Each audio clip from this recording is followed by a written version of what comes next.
Please join me in welcoming Amber. Thank you. And thank you everyone for coming. This is just a fabulous turnout. I'm glad to see the room so full, especially, for the early demo of the day. Sometimes later in the day, after 5 o'clock when everybody's off work, the turnout comes out a little bit better. Today, I'm going to be preparing a dish that is absolutely perfect for what I consider our catering company. Everyone asks me, what kind of food do you do? What is your cuisine? I'm a Petaluma kid, Sonoma County native, and I say I do Sonoma County food. When someone asks, what is Sonoma County food? I say it's good food done well. Don't mess with the ingredients. Get yourself good ingredients. Maybe add a special touch to the presentation or to the preparation, but you don't need to add too many things or do things that people don't understand. So our braised beef short ribs are an awesome dish. It can be used in multiple different ways, and I'll throughout the demonstration tell you other places that we use them. But what I'm going to finish it with today is white truffle oil. Truffles are an underground fungus that is brought, and it has a taste level that you might not recognize. The Japanese refer to it as umami, and it's supposed to be the 5th flavor sense. There's very few items that actually give you this flavor, but when you taste it, it's going to be a really complete and earthy flavor that you may not have tasted before. It's subtle, and it'll just be at the back of your palate, but I hope that everybody will make sure to come up and get a sample later so that you can taste it. The braised beef short ribs are a classic braising method. If you do much cooking at home, this is one that you were probably taught very young. Our short ribs I choose to do are a boneless short rib. So they come cut and ready in a piece approximately this size. To me, this is about 2.5 servings, so I'm going to work with 2 of these pieces today to work on doing a dinner for 4 people, as I set these aside. I like to cut them down into approximately a 5-ounce portion. And you can see in the meat all the awesome marbling. All these little bits of fat within it is what's going to make this so fall apart tender when we get it going.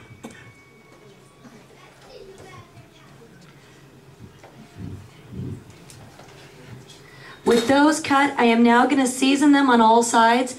It's important when you're dealing with beef to not season ahead of time. Salt dehydrates things, and what it's going to do is pull the blood out, and that's going to pull the moisture out of your meat. So you'll see I'm only going to salt these just before we're ready to put them in the pan, and I'm going to roll them gently and make sure that they're seasoned on all sides. At the catering company, we always have a salt and pepper mix ready to go. We don't, like at home, salt and pepper separately. We keep a mix going, and it's about 3 parts salt to 1 part pepper. So I've been heating my pan up for quite a while here because I want to get a really good sear on the beef. What this is going to do is make sure that I lock everything in. If you see the oil as I put it in the pan, see how it's just starting to sheen and move around well? That tells me that my oil is ready to go. So we should hear really good, nice sear. Now this is going to take a minute because we're going to want to sear them on all sides. And it's important to fill your pan but not to crowd it. If you were to crowd your pan and put any more in than this, it's going to bring the pan temperature down very quickly. Then you won't get the color and you'll just get kind of a graying, not the caramelization that we want. The caramelization, even in the meat, it does have sugars, so we want to bring those up to add to the additional flavor. As well as in this, the braised beef short ribs, if you see on your recipe, we're going to add a basic ingredient which is called mirepoix. Mirepoix is your carrots, onions, and celery. In the catering company, we make this often for 100, 200, 300 people. So though your recipe has like dice the onions and dice the carrots and dice the celery, most often when you see us making it, we're chopping the celery into 3 pieces and throwing it in. Those products won't be used again. They are just there to enhance the flavor. So we'll start work on those in just a minute.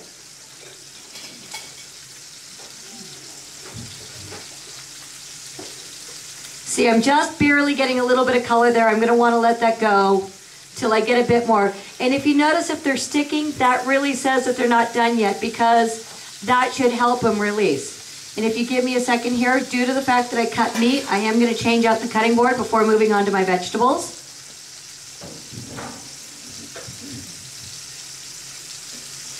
Sanitation's always important, making sure to wash your hands between raw product and cooked product. So she had mentioned earlier, one of the joys a catering company has had is just over the last year, we moved into our brand new facility, which is at 416 East D Street. And someone asked me where that is, and I says it's literally 4 blocks up the street from here at the fairgrounds. We took a 100-year-old corrugated metal plow down. That's a nice word, right? We'll call it a plow down. We won't call it what it really was. And completely gutted it and turned it into our catering company. We now have a 5,000 square foot facility with everything in it, and I'll tell you, it's an absolute dream. Our last facility was all brick walls with 2 windows in the front. Now we have beautiful windows up and down the sides. See, there's the color we want to see.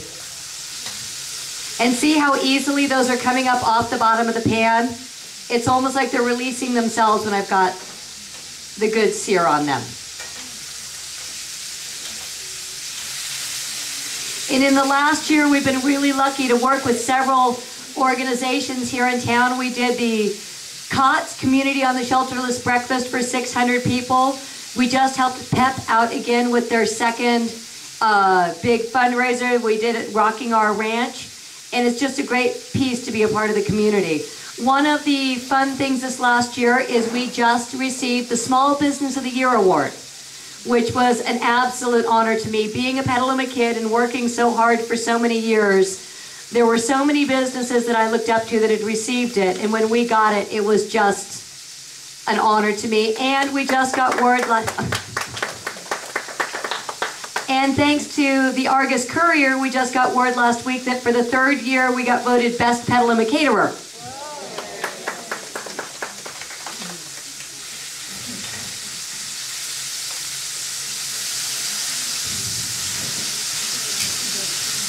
Now, as you can see, I'm going to try to brown these on 3 to 4 sides. The more sear you get, the better they will be when they cook later and also have a better appearance. I'm going to take just about 4 stalks of celery here. I'm going to trim them and then run them to the sink because I got a little bit of mud in them there.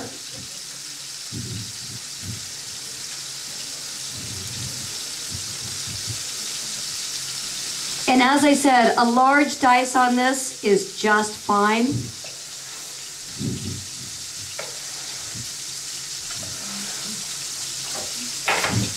And now for anybody who might not be familiar with us, Preferred Sonoma Caterers is the catering company that my husband and I own. You can say hi to Jim over there, everybody. Hi, Jim. We've been in business in Petaluma for 19 years. And so we're already looking forward to our 20th year celebration next year. We are what's called an off-premise caterer. And what I mean by that is we do not have a facility. On the West Coast, unlike the East Coast, most caterers come to you or come to a hall. We're on the East Coast, due to their weather and climate, most of their caterers own facilities, and they're called on-premise caterers. We've been known to cater almost anywhere you can imagine. One of them that's most memorable is we were literally down the road in a winery. It was the winemaker's rehearsal dinner, so we set up a long banquet table right down the road, right between the vines, and did the dinner for them right there. I've had the pleasure of catering at Infineon. We did the Euro Truck Classic out there, and one of the neat things about that one is we actually were there for ESPN, and I got to go into the booth where they're going, go to camera 2, go to camera 4, go to camera, and you're just kind of sitting in the back going, oh, this is cool.